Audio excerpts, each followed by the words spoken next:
اس زمانے میں بنی اسرائیل انتہائی بدحالی کا شکار تھے۔ قوم عمالقہ یعنی جالوت یہ بنی اسرائیل پر مسلط تھی۔ ان کو گھروں سے نکال دیا گیا، ان کے بچوں کو ذبح کر دیا گیا، اور اس طرح کے حالات و واقعات۔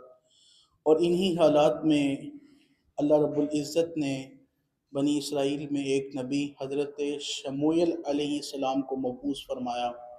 جب انہوں نے اعلان نبوت کیا، آ کر کے لوگوں کو بتایا، تو لوگوں نے انکار کر دیا آپ کو نبی ماننے سے۔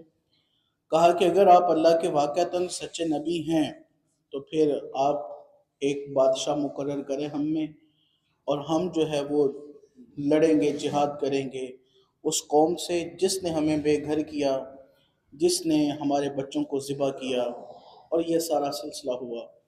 اب جب حضرت شموئیل علیہ السلام نے اللہ سے دعا مانگی کہ اس قوم میں بادشاہ مقرر کیا جائے، بادشاہ مقرر ہوا، تو ان کی قوم نے بادشاہ کا انکار کیا، اس کو ماننے سے انکار کیا، اس کا ساتھ دینے سے انکار کیا، جنگ کرنے سے بھی انکار کیا۔ ماں سوائے 313 کے جتنے بدر میں تھے، روایت میں ہے کہ اتنے باقی رہے۔ پھر وہ ان کی جنگ ہوئی، وہ سارا سلسلہ ہوا، اور جو بادشاہ مقرر ہوا اس کا نام طالوت تھا۔ اور یہ پھر اس کے بعد حضرت داؤد علیہ السلام کا وہ سارا سلسلہ ہوا۔ اب توجہ سے ذرا سماعت فرمائیے گا، آیت نمبر 247 ہے، اور اسی واقعے کو کنٹینیو کیا جا رہا ہے، آگے چلتی ہے بات۔ وقال، اور فرمایا، لہم ان سے مراد بنی اسرائیل کی قوم ہے، نبیہم ان کے نبی نے، وقال لہم نبیہم اور ان کے نبی نے فرمایا، ان اللہ بے شک اللہ نے قد بعث لکم تمہارے لیے بھیجا طالوت کو ملکا بادشاہ بنا کر۔ قالو تو انہوں نے کہا، یعنی قوم بنی اسرائیل نے جواباً کہا، ہوا ضمیر ہے اور یہ اس کا مرجع قوم بنی اسرائیل ہے۔ قالو انہوں نے کہا، انا یکون لہ الملک علینا، کیا وہ ہمارے اوپر اس کو بادشاہ بنایا گیا ہے؟ وَنَحْنُ أَحَقُّ بِالْمُلْكِ مِنْهُ، ہم تو اس سے زیادہ بادشاہت کا حق رکھتے ہیں۔ وَلَمْ يُؤْتَ سَعَةً مِنَ الْمَالِ، اور اس کے پاس تو مال کی وسعت بھی نہیں ہے۔ قال، تو فرمایا نبی علیہ السلام نے، حضرت شموئیل علیہ السلام نے، ان اللہ اصطفاہ علیکم، اللہ نے اسے چن لیا ہے تمہارے اوپر۔ اب چننے کی وجہ بھی بیان کی، وَزَادَهُ بَسْطَةً فِي الْعِلْمِ وَالْجِسْمِ، کیونکہ کشادگی میں ہے اس کا جسم اور اس کا علم۔ واللہ یؤتی ملکہ من یشاء، اور اللہ ہے جسے چاہے بادشاہت دے دے۔ واللہ واسع علیم، اور اللہ خوب وسعت والا ہے، علم والا ہے۔ اب اس آیت مبارکہ میں انہوں نے صاف صاف اس کی بادشاہت کا، طالوت کی بادشاہت کا انکار کیا۔ جب حضرت شموئیل علیہ السلام نے اللہ سے دعا مانگی کہ ہمارے ہاں ہماری قوم میں ایک بادشاہ کو مقرر کیا جائے، تو حضرت شموئیل علیہ السلام کو اللہ نے ایک عصا مبارک دیا تھا، ایک ڈنڈا حضرت شموئیل علیہ السلام کے پاس تھا۔ ڈنڈا اپنے پاس رکھنا یہ نبیوں کی سنت ہے۔ ہمارے جو پرانے بزرگ ہیں وہ اکثر اپنے ساتھ ڈنڈا رکھا کرتے تھے، سر پہ پگڑی باندھا کرتے تھے، سفید داڑھی، ہاتھ میں ڈنڈا، سر پہ پگڑی، ایک بڑا روب والا وہ سلسلہ ہوا کرتا تھا۔ آج کل نہ جانے وہ انداز کیوں کر کے غائب ہوتا جا رہا ہے۔ پگڑی سے بھی دوری اور سنت نبوی سے، ڈنڈے سے بھی دوری کا سلسلہ ہے۔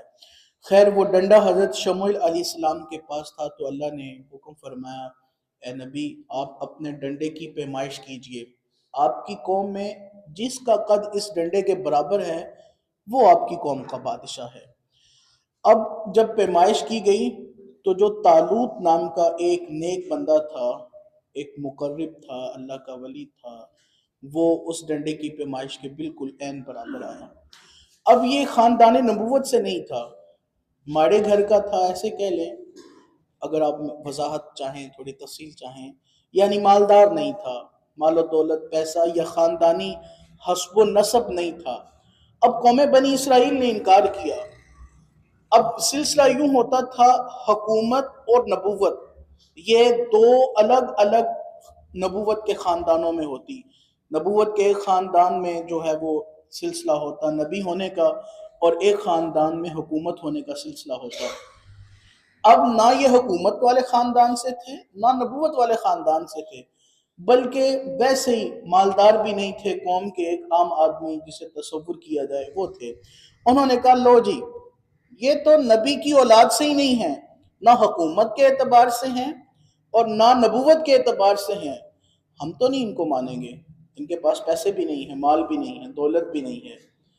ہمارے ہاں یہ معیار جو ہے یہ انتہائی غلط ترین معیار ہے کسی کو جج کرنے کا، کسی کو پرکھنے کا، کہ ہم اس کی مال و دولت سے اس کا قد ماپتے ہیں، مال و دولت سے پرکھتے ہیں کہ انسان کتنا بڑا ہے. مال و دولت سے تو انسان بڑا نہیں ہوتا، مال و دولت سے قد بڑا نہیں ہوتا. قد کیسے بڑا ہوتا ہے؟ آئیے اللہ کا قرآن سنیے. حضرت شموئیل علیہ السلام نے اپنی قوم کو سمجھایا، کہا تم ظاہری طور پر مال و دولت پر تفخر کرتے ہو اور حسب و نسب پر تفخر کرتے ہو. فرمایا نہیں، اللہ نے جو اس کو تم پر بادشاہ چنا ہے اس کی بھی وجہ ہے. ان اللہ اصطفاہ علیکم وزادہ بسطۃ فی العلم والجسم. اللہ نے اس کو علم بھی بڑھا دیا ہے اور اس کا جسم بھی بڑا دخیم ہے. یہ بڑے دخیم جسے والا ہے، مضبوط جسے والا ہے، باصلاحیت ہے، با علم ہے. اس لیے اللہ نے اس کو تمہارے اوپر بادشاہ مقرر کیا ہے. اگر حضرت انسان اس آیت پر غور و تفکر کر لے تو بادشاہیاں یا وزارتیں یا نمبرداریاں خاندانی نہیں ہوتی. یہ بڑی بات سمجھنے والی ہے. اللہ کرے یہ قوم کو بات سمجھ آ جائے. یہ خاندانی اور حسب و نسب کا سلسلہ نہیں ہوتا. یہ تو اس کو کھڑا کیا جاتا ہے جو علم والا بھی ہو اور جو باصلاحیت بھی ہو. ہمارے ہاں معذرت کے ساتھ اللہ کرے یہ انداز تھوڑا بدل جائے قوم کا. ہمارے ہاں تو یہ تصور کیا جاتا ہے نہیں بڑا بھی ہے سیتے ہونے بھی ہے. یہ یاد رکھیے نبی کا بیٹا بھی نبی نہیں ہوتا. یہ بات سمجھنے والی ہے. نبی کا بیٹا بھی نبی نہیں ہوتا. ضروری نہیں ہے کہ نبی کا بیٹا نبی ہو. ہاں اللہ فضل فرمائے تو نبی کا بیٹا نبی ہو سکتا ہے، لیکن یہ بات ضروری اور لازم ملزوم نہیں ہے. اسی طرح عالم کا بیٹا عالم نہیں ہوتا، پیر کا بیٹا پیر نہیں ہوتا، وزیر کا بیٹا وزیر نہیں ہوتا، نمبردار کا بیٹا نمبردار نہیں ہوتا اگر وہ بلا باصلاحیت نہیں ہے، اگر وہ با کردار نہیں ہے، با علم نہیں ہے. اگر امت آج اونڈے زوال میں ہے تو ایک سبب یہ بھی ہے کہ ہم باصلاحیت لوگوں کو پیچھے چھوڑ کر، با علم لوگوں کو پس پشت ڈال کر ہم نے ان کو اپنا پیشوا اور مقتدا چن لیا ہے جو جناب نہ علم والے ہیں نہ صلاحیت والے ہیں. اس وجہ سے آج ہم ذلت کے منہ میں جا رہے ہیں. یہ بھی ایک سبب ہے. اللہ کے نبی علیہ السلام نے فرمایا، اور یہ بات سمجھ لیجئے، مال و دولت ہونا اور چیز ہے، اور اگر اللہ کسی کو علم کا نور عطا کر دے، اپنے حسن و جمال کا نور عطا کر دے تو یہ اور بات ہے. اور اللہ کے نبی علیہ السلام نے اللہ کا قرآن پڑھ کر کے یہ ہمیں بتلا دیا.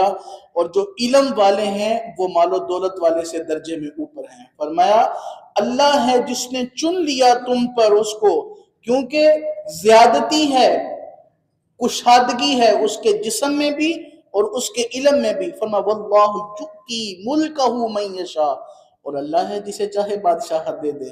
واللہ واسع علیم، اور اللہ بڑی وسعت والا، بڑے علم والا ہے. سامعین دی گرامی قدر، اللہ کی بارگاہ میں دعا کرتے ہیں الہ العالمین ہمیں صحیح معنوں میں اپنے مقتدا، اپنے پیشوا چننے کی توفیق عطا فرمائے. وہ مقتدا ہوں ہمارے، وہ پیشوا ہوں، وہ راہبر ہوں، وہ ہمارے ہادی ہوں جو علم والے بھی ہوں، صلاحیت والے بھی ہوں. اللہ کریم امت کو اس بات پر تدبر و تفکر کرنے کی توفیق عطا فرمائے. قرآن مجید پڑھنے، پڑھ کر سمجھنے اور سمجھ کر عمل کرنے کی بھی توفیق عطا فرمائے. آمین بجاہ طہ و یاسین.